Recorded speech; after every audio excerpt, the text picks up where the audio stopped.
c'est parti pour l'incubation de 20 œufs de marance, de Wyandotte et de Brahma. Donc dans cette vidéo, je vais faire incuber dans ma nouvelle couveuse des œufs. C'est ma première incubation. Donc je vais vous partager cette expérience avec vous. Là je commence dans mon poulailler, mais les œufs ne vont pas venir de mon poulailler. Je vais les faire venir via un site internet, donc le site Coco Eco. Donc c'est parti, je vous souhaite une excellente vidéo, donc c'est parti, let's go.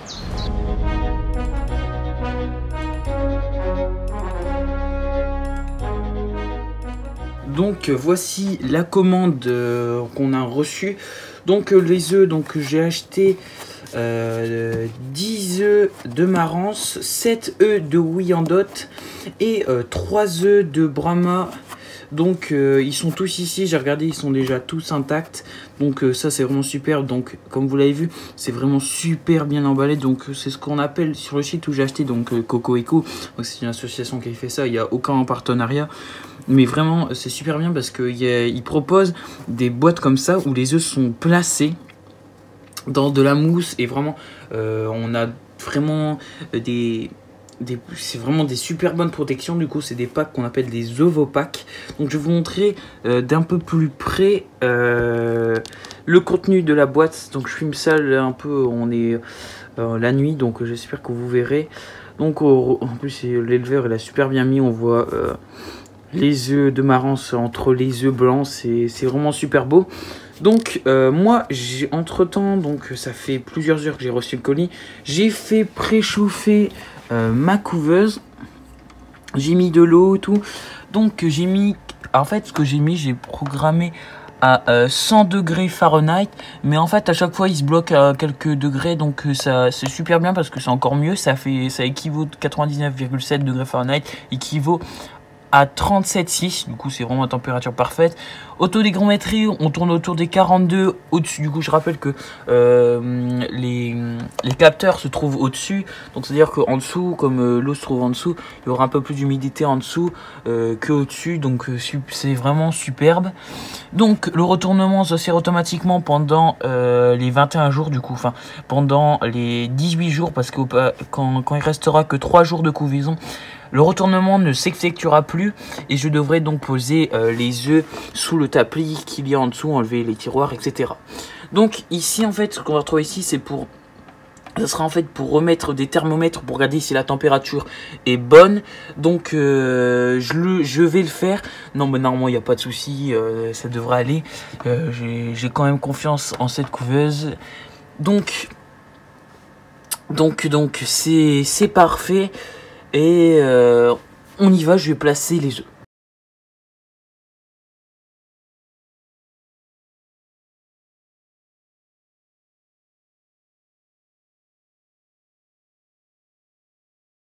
Donc c'est bon, la cloche a été remise et c'est incroyable comme la température elle remonte vite. Mais ce qui est encore plus flagrant, c'est le taux d'humidité. En fait dès que j'ai mis les œufs, ça a pris 5%. Mais en fait c'est tout simplement parce que les œufs, dans les œufs il y a quand même de l'eau, et donc ça a fait bondir le taux d'hygrométrie. C'est vraiment incroyable parce que 40 c'était vraiment, on va dire, le minimum de ce qu'il faut pour l'humidité. Du coup si on est à 49 c'est vraiment parfait. Il faudra que je vérifie bien sûr tous les jours, est-ce que on reste autour des 50, des 45-50% de pourcentage d'humidité. Donc là je vais rajuster le 21 jours parce que comme ma couveuse a commencé il y a 4-5 heures, je vais la remettre à jour pour le 21 jours. Donc hop, je remets 22, 21, hop, c'est automatique et là ça monte. Donc c'est fini pour cette journée. Les œufs ont été bien placés, tous et toutes pointent vers le bas pour laisser la poche d'air se développer. Ils vont se retourner toutes les heures. Du coup la couveuse est paramétrée pour les faire tourner toutes les heures. Et donc je vous laisse sur ça.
Donc je suis actuellement avec mes petites poules. Et donc c'est pour faire le petit bilan du mirage. Donc le mirage sur les 20 œufs. Au niveau des Brahmas, sur les 3 œufs, on a eu 0 fécondé, 0 sur les 3. Pour les marrons, on est sur les 10 œufs. Il y en a malheureusement que 3 qui sont fécondés, donc c'est un peu une contre-performance au niveau des marrons. J'ai pris, bon voilà, je suis un peu déçu au niveau des marrons. Donc j'espère que dans quelques temps, une poule voudra couver pour remettre quelques œufs de marrons et essayer de refaire une petite cohésion pour essayer d'avoir plus de marrons. Et aussi, au niveau des Wyandotte, ça c'est le point positif. Sur les 7 œufs que j'ai commandés, il y en a 5 qui sont fécondés, donc c'est vraiment superbe. Au niveau des Wyandotte, ça je suis vraiment super content. Donc au total sur les 20 œufs, ça ferait 8 œufs fécondés. Du coup, bon, ça fait 40% de fécondité. Voilà, c'est pas oufissime, mais on aurait pu avoir pire, ça c'est sûr. Si j'arrive à avoir 6 ou 7 poussins, ça serait vraiment superbe. Donc on se retrouve juste après pour la suite de l'incubation.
C'est parti, nous sommes le 18e jour de la couvaison. Donc comme vous l'avez vu sur l'affiche juste ici, les œufs sont vraiment quasiment à maturité, arrivent à la fin de l'incubation. Donc aujourd'hui c'est un grand jour, car le 18e jour, donc on regarde sur le calendrier, c'est le jour où on va devoir arrêter le retournement des œufs, poser les œufs sur le fond de la couveuse et augmenter l'humidité. Donc je vais enlever les tiroirs où les œufs sont retournés et je vais les poser au fond. Et entre temps, donc je vais remettre dans le bac à eau juste ici plus d'eau. Je vais remplir les 2 aires à eau. Je vais devoir ouvrir la vanne et vérifier que le taux d'humidité a bien augmenté. Donc je vais aussi enlever les œufs de Brahma parce que je suis sûr à 100%, du coup on va faire un petit mirage très rapide. Comme je vais les enlever parce que je suis sûr à 100% qu'ils ne sont pas fécondés. Comme ça me permettra de gagner de la place dans la couveuse et que les poussins puissent avoir plus de place quand ils vont naître.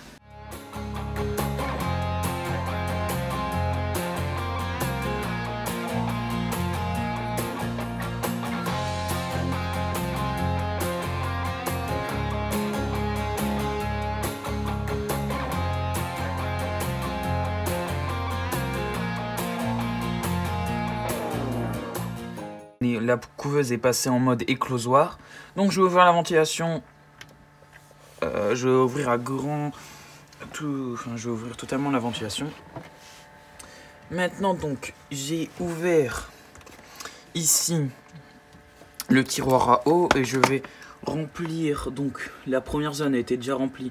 Je vais la mettre au maximum et je vais en profiter aussi pour remplir la deuxième aire. Donc sur ma couveuse, on appelle ça la RB. Donc voilà, je vais fermer. Et là, le taux d'humidité va augmenter. Donc à quoi ça va servir de faire augmenter le taux d'hygrométrie? Donc, augmenter le taux d'hygrométrie va permettre à la coquille de se ramollir et donc de permettre au poussin de sortir plus facilement, mais aussi à ce que la membrane soit plus détendue, qu'elle soit aussi plus facile, à casser pour le poussin et à ce que le poussin puisse sortir plus facilement. Donc le taux d'humidité va monter petit à petit. Maintenant je vais mirer rapidement les œufs de Brahma pour être sûr à 100% que je ne fasse pas de bêtises. Donc on va regarder les œufs de Brahma, c'est parti.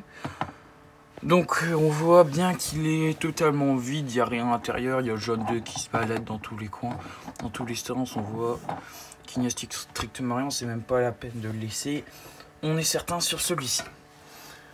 Sur celui-là, c'est pareil, on voit qu'il n'y a rien. C'est pareil, j'ai l'impression que le jaune d'œuf a éclaté totalement dans l'œuf. Donc ça, c'est peut-être un problème de transport. Hop. Et celui-ci, c'est pareil. Il n'y a rien, on aurait pu croire. Mais non, bon, il n'y a rien. On voit que... Non, franchement, il n'y a rien qui a peut-être eu un petit développement. En tout cas, il a avorté celui-ci. La poche d'air, on voit quand même que la poche d'air s'est bien développée ici. Mais bon, ils ne sont pas fécondés. En tout cas, ils ne sont pas développés, ça c'est sûr. Donc maintenant, on va regarder avec les œufs de Marance. Donc c'est le dernier mirage. Donc bon, celui-ci il a l'air de rien avoir. On voit que c'est bien plus compliqué à regarder qu'avec les œufs de Brahma parce que la conquille est bien plus foncée, plus épaisse. Mais on voit qu'il n'y a rien, hein, c'est sûr. Là, c'est le jaune d'œuf qui se balade. Il n'y a rien sur celui-ci. Donc les œufs de Marance, je les laissais parce que je préfère laisser pour si au cas où j'ai un doute ou quoi que ce soit. Mais bon, normalement il n'y a rien. Celui-ci, il n'y a rien dans mes souvenirs aussi. Donc voilà, il n'y a rien. Là, quand j'ouvre la couveuse, je sens la chaleur mais aussi l'humidité. C'est assez drôle. Donc dans mes souvenirs, il n'y avait que 3 œufs de Marance qui étaient fécondés. Ah bah, en voilà certainement un. Il est vraiment noir. Je vais le retourner délicatement. Oui, il est noir total. J'arrive même pas à voir la poche d'air. Enfin, si on la voit, il y a légèrement une poche. C'est tellement il est foncé. Du coup, certainement un poussin dans celui-ci. Donc comme prévu, sur les 10 œufs de Marance, il y en a 3 qui sont fécondés, 3 qui se sont développés, donc c'est pas mal. Les œufs de Wyandotte. Oh, magnifique, regardez, ça on voit, pour la caméra ça va être bien, on voit la poche d'air qui se développe bien, on voit les veines, bon voilà, je laisse comme ça, superbe. La poche d'air s'est bien développée, c'est vraiment pas mal. Pareil pour celui-ci, on voit que ça bouge, regardez comment ça bouge. J'ai pas envie d'abîmer l'embryon, etc. Pareil pour celui-ci, c'est vraiment superbe. Magnifique. C'est incroyable, mais j'ai l'impression qu'ils ont tous exactement le même poids. C'est vraiment pas mal. Je pense qu'on pourrait même regarder au poids pour savoir s'il y a un poussin dedans. Magnifique aussi. Du coup, bah, le dernier, il n'est pas fécondé. Et regarde, je sens qu'il est plus lourd celui-là. Hop, voilà. Bon, voilà. Lui je sais qu'il n'y a pas non plus grande attente. Je pense que je vais l'enlever. Ça sert à rien de surcharger la couveuse. Donc au final je vais enlever les 4 œufs, donc 3 œufs de Brahma, un œuf de Wyandotte, parce que celui-là je suis certain qu'ils ne sont pas du tout fécondés, en tout cas il n'y a pas eu de développement. Les œufs de Marance, je vais les laisser dans le doute, parce qu'on ne sait vraiment jamais, même si je suis quasiment sûr qu'il n'y en a vraiment que 3 qui sont fécondés, c'est tout. Donc comme avec les œufs blancs, je vois bien plus qu'avec les œufs de Marance, je suis plus certain. Donc c'est pour ça que je vais les retirer. Je sais qu'à l'intérieur ils auront plus d'espace. Ça sera bien pour la fin, pour l'éclosion. Donc ici regardez, j'ai bien ouvert là. Et le taux d'humidité est en train de remonter petit à petit. Donc c'est parce que j'ai ouvert la couveuse, du coup il est descendu à 30. Voilà. Donc maintenant, je vais vous montrer un peu ce que j'ai préparé pour accueillir les poussins, la poussinière. Donc c'est parti, on se retrouve tout de suite. Donc voici la petite poussinière que j'ai fabriquée. Donc ici on va retrouver 2 grilles, donc c'est pour protéger au cas où si, parce que comme j'ai des chats, j'ai 2 chats à la maison, au cas où s'ils viennent. Mais bien sûr, du coup dans cette pièce, les poussins les chats ne devraient pas rentrer, mais c'est vraiment en cas de sécurité. Donc ce sont des grilles que j'ai pour une petite, pour un petit enclos pour les poussins justement. Donc ici on va retrouver donc un carton comme vous l'aurez remarqué. Ici, c'est une plaque chauffante du coup de la marque de chez Chicozy. Donc ils me l'ont offert. Donc je vais vous faire une petite présentation brève. Donc c'est une plaque chauffante qui va remplacer la poule. Les poussins vont pouvoir se blottir. Du coup, je vais retourner l'écran. Ils vont pouvoir se blottir juste en dessous. Il y a différents réglages. Donc elle reproduit la chaleur corporelle d'une poule. Donc c'est bien plus économique qu'une lampe classique, une lampe infrarouge qui viendra chauffer votre poussinière, parce qu'elle va consommer, je pense celle-ci consomme seulement 25 watts, alors que des lampes infrarouges pourraient consommer bien plus. Du coup, au niveau consommation d'électricité, c'est bien plus économique et plus écologique. En plus, ça coûte pas extrêmement plus cher qu'une lampe infrarouge. Du coup, la marque Chicozy vous l'a fait pour, je pense, c'est 50 $. Donc, elle est super bien, elle est réglable. Donc, ici, on a juste allumé, il y a un petit interrupteur. Hop, on voit une petite LED rouge qui s'allume pour dire qu'elle est en train de chauffer. Donc, voici pour la petite présentation de la plaque chauffante. Elle est vraiment super, elle est fiable, donc c'est vraiment pas mal. Du coup, maintenant, on va revenir la petite poussinière. Donc comme j'aurai maximum 9 poussins, j'ai pas fait quelque chose de grand, ils vont rester ici 1 à 2 semaines. On va retrouver ici un petit abreuvoir pour poussins de 1,5 litre. Je placerai dans le futur, dans peut-être cet après-midi, une mangeoire avec la nourriture pour poussins. Donc bien sûr, j'ai prévu de prendre, j'ai déjà de la nourriture spéciale pour poussins, mais je leur ferai cuire quelques œufs durs pour qu'ils puissent se développer plus rapidement. Donc je vais éteindre la petite plaque quand même, pour qu'ils puissent se développer plus rapidement. Donc voici la petite poussinière. Donc pour j'ai à cuire jusqu'à maximum 9 poussins. Même si je sais que certainement il n'y aura pas 9 qui vont éclore, il y en aura plutôt. Si on a 6, je serais vraiment déjà super content. Bon, ouais, il y a quand même par rapport aux œufs de Marance, je suis quand même déçu parce qu'il n'y en a que 3 sur 10 qui ont été fécondés. Je pense que c'est quand même un petit problème de l'éleveur, pareil pour les Brahmas, parce que je vois pas pourquoi les œufs de Wyandotte, il y en a 6 sur 7 qui ont été fécondés. Donc je pense que c'est pas vraiment un problème de transport, ça serait plutôt un problème de fécondité dans le parc des Marans et des Brahmas.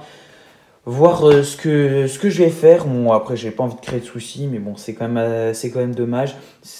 Voilà, c'est comme ça.